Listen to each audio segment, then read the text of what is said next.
Okay, so today I'm going to teach The Last Adventure, which is a tune I wrote when the world seemed to start its weird sci-fi reality there in 2020. And I just had this great time leading my music, arts, and culture tour. We had lots of friends making and adventuring and trekking, and then within a couple days of that Nepal tour ending, every airport and city in the world seemed to be shut down. So I was motivated to write The Last Adventure about the last couple weeks that I'd had. And sure enough, there will be more adventures. Don't worry about that. But anyway, so here's a song. And a lot of times, I think as songwriters, you know, whether it's singing songs with words or instrumentals, you know, you just get some thing that moves you, better or worse, and then that's a motivator, that's a muse. So another example of how you make lemonade out of lemons. Okay, so here's Last Adventure, part A.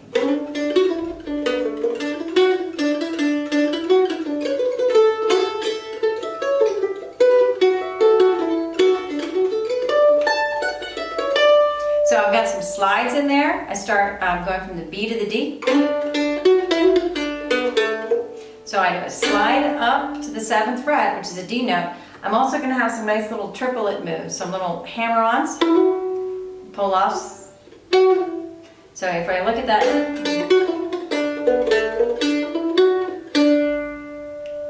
all right, and I do have the sheet music and the tab.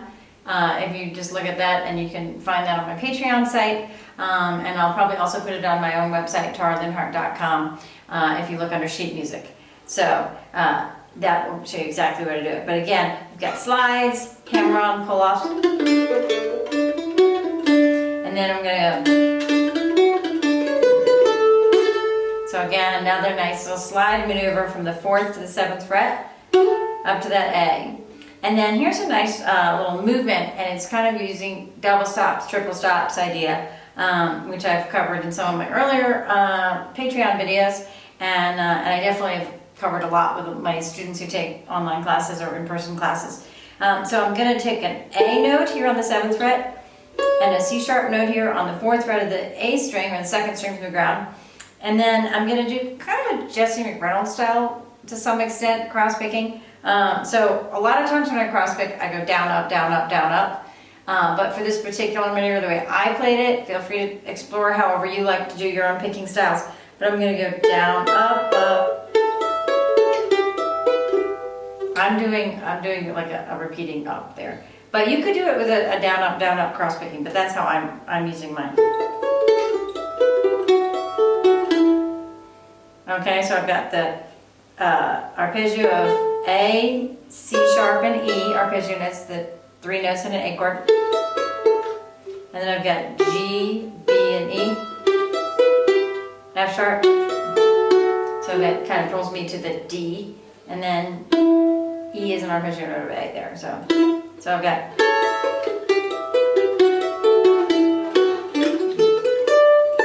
So there's a little run up. And I'm doing that sort of nice little triplet movement there. And for that, you could pick each note, or you could do a hammer-on sequence going up there. So it's open, 2nd, 4th, 5th, open on the A string, 2nd, 5th, and then the A note here on the high string. And again, with the little hammer-ons and little ornaments there, I thought this would be a fun song for some of my students out there to work on some of those ornaments that we talk about. Where basically on that last thing, I've got my pointer finger here. So I could just do a hammer-on pull-up, or I could pick it. Whichever is easier for you, and it also depends sort of on the speed that you're playing a tune.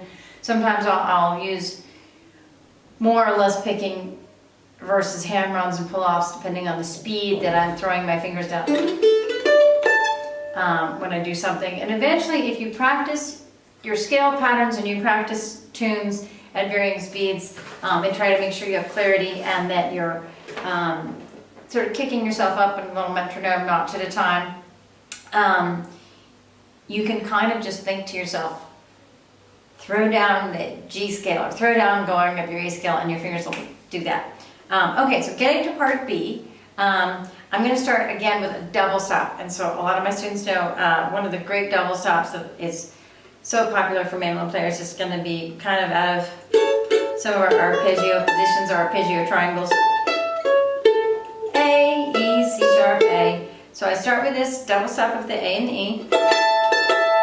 And then with my right hand I'm going down, up, down, which gives me sort of one of those real classic bluegrassy sounds there.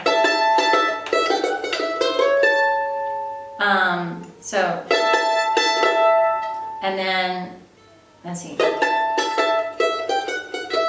So that's O, 2, 3, 2, O with a little trilly hammering on anything.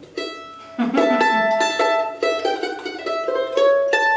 that I'm going 3rd fret to 4th fret with my middle finger, because my middle finger wants to cover the 3rd and 4th frets in general on my mandolin, remember? To the A, which is on the 5th fret. And on that one, I definitely want to pick both of those. So a lot of times when I'm thinking my A arpeggios, A, B, C sharp, D, E, I've got my A, C sharp, and E. The sliding one I like to slide around on is going to be my 3rd, right? You can have a one sound slide, but on this particular instance, and in a lot of instances in Bill Monroe kind of sounds, or a lot of early rock sounds, blues sounds too, it's going to sound really kind of bad, but as it were, to do the picky drum. So there we go. Anyway, enough said about sliding your flatted 3rd to your major 3rd in different varying ways to make us look really cool, which is kind of what we're going. Okay, so for the next part, I've got a little descending run, so I'm starting at the beginning of part B. And then I got,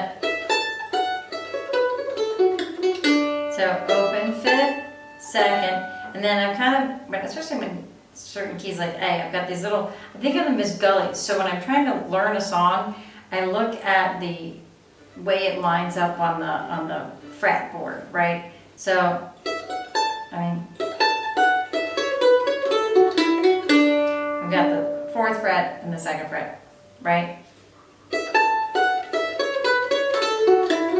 then I also remember it. And then the ending is just going to be sort of a variation on the first part's ending where I did the 3-note sort of cycle, and this time it's just going to be a 2-note cycle. Starting with the 7th fret. Okay, so that I'm just kind of bouncing back and forth between the 3rd string from the ground and the 2nd string from the ground, or the D string and the A string. And then for our ending, 2, 4, 5. So I'm starting with the D, E, F sharp, G, up to the A for a sec.